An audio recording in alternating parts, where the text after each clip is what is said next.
ഇന്ന് നമുക്കൊരു ഈത്തപ്പഴത്തിൻ്റെ ഡെസേർട്ട് നോക്കാം. ഇനി ഫസ്റ്റ് ഞാൻ ചൂടായ പാനിലേക്ക് 50 ഗ്രാം ബട്ടർ ചേർത്ത് കൊടുക്കുന്നു. ബട്ടർ നല്ല മെൽറ്റായിട്ട് വരുമ്പോൾ അതിലേക്ക് ഷുഗർ ചേർത്തിട്ട് കൊടുക്കാം. ഞാൻ 3 ടേബിൾ സ്പൂണാണ് ഷുഗർ ചേർക്കുന്നത്. ആവശ്യമുള്ളവർക്ക് കൂട്ടാം, ഇല്ലെങ്കിൽ കുറച്ചാലും മതി. നല്ല അതിൽ ബട്ടർ നല്ല മെൽറ്റായിട്ട് കാരമലായിട്ട് വരണം. ചെറിയ തീയിൽ വെച്ചിട്ട് നമുക്കതിനെ മെൽറ്റാക്കിയിട്ട് എടുക്കാം. ഫ്ലെയിം കൂട്ടിയിട്ട് കൊടുത്തെങ്കിൽ കരിഞ്ഞിട്ട് പോകും.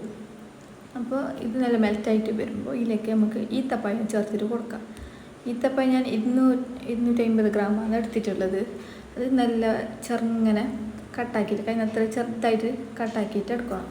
എന്നിട്ട് നമുക്ക് ഇതിലേക്ക് ഇട്ട് കൊടുത്തിട്ട് നല്ലപോലെ മിക്സ് ആക്കിയിട്ട് ഉടഞ്ഞിട്ട് നല്ല ഇതിലേക്ക് തന്നെ ജോയിൻ ആകുന്ന പോലെ വരണം. അങ്ങനെ മിക്സ് ആക്കിയിട്ട് എടുക്കണം കുറേ സമയമായിട്ട്. നല്ല വെന്തിട്ട് വരുമ്പോഴത്തേക്ക് നമുക്ക് ഇതിലേക്ക് ഞാൻ ചേർക്കുന്നത് ബിസ്ക്കറ്റാണ്, മേരി ബിസ്ക്കറ്റ്. ഞാൻ ഫസ്റ്റ് 6 ബിസ്ക്കറ്റ് പൊടിച്ചിട്ട് കൈ കൊണ്ട് തന്നെ ക്രഷ് ആക്കണം. കൈ കൊണ്ട് തന്നെ പൊടിയാക്കിയിട്ട് അത് 6 ബിസ്ക്കറ്റ് ചേർക്കുന്നുണ്ട്. പിന്നെ തേയാത്ത പോലെ തോന്നിയോണ്ട് പിന്നെ 2 ബിസ്ക്കറ്റ് അങ്ങനെ പൊടിച്ച് ചേർത്തിന്. ആവശ്യമുള്ള പോലെ നമുക്കത് ചേർക്കാം. എന്നിട്ട് ഇതിലേക്ക് തന്നെ ഇപ്പോൾ ബിസ്ക്കറ്റിൻ്റെ ഒക്കെ വേണമെങ്കിൽ നമുക്ക് കയ്യിലുണ്ടെങ്കിൽ ബദാമ നട്ട്സായിട്ട് ചേർക്കാം. ഇത് നല്ലോണം മിക്സ് ആക്കണം. മിക്സ് ആക്കിയിട്ട് നല്ല ഈത്തപ്പഴത്തിൻ്റെയൊക്കെ നല്ല ജോയിനായിട്ട് നല്ല ഇതായിട്ട് വരുമ്പോൾ നമുക്ക് വേണമെങ്കിൽ ഓപ്ഷണൽ ഇത് ലാസ്റ്റ് ചേർക്കുന്നത് ഒരു മുട്ട ഞാൻ ചേർക്കുന്നുണ്ട്. അത് വേണമർക്ക് ചേർത്താൽ മതി, ഇല്ലെങ്കിൽ ചേർക്കണമെന്നില്ല. ഞാൻ ഒരു മുട്ട ചേർക്കുന്നുണ്ട്. മുട്ട ചേർത്ത പാടെ തന്നെ നമുക്ക് ഫ്ലെയിം ഓഫ് ആക്കണം.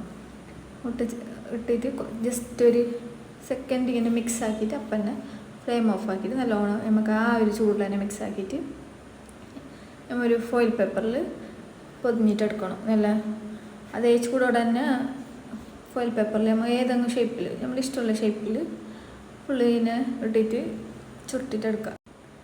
പിന്നെ കുറച്ച് സമയം സെറ്റ് ആവണേ ഫ്രിഡ്ജിൽ വെക്കുക. ഫ്രിഡ്ജിൽ നിന്ന് എടുത്തതിന് ശേഷം കുറച്ച് സമയം നമുക്ക് പുറത്ത് വെക്കണം. ഇല്ലെങ്കിൽ ബട്ടറാണ് പെട്ടെന്ന് ഇത് കട്ടായി നിൽക്കുന്നത്. അപ്പോൾ കട്ടാക്കാൻ നമുക്ക് കുറച്ച് പണിയെടുക്കുന്നു. അപ്പോൾ നമുക്ക് കുറച്ച് മെൽറ്റായതിനു ശേഷം മുറിച്ചിട്ട് കട്ടാക്കിയിട്ട് നമുക്ക് തിന്നാം.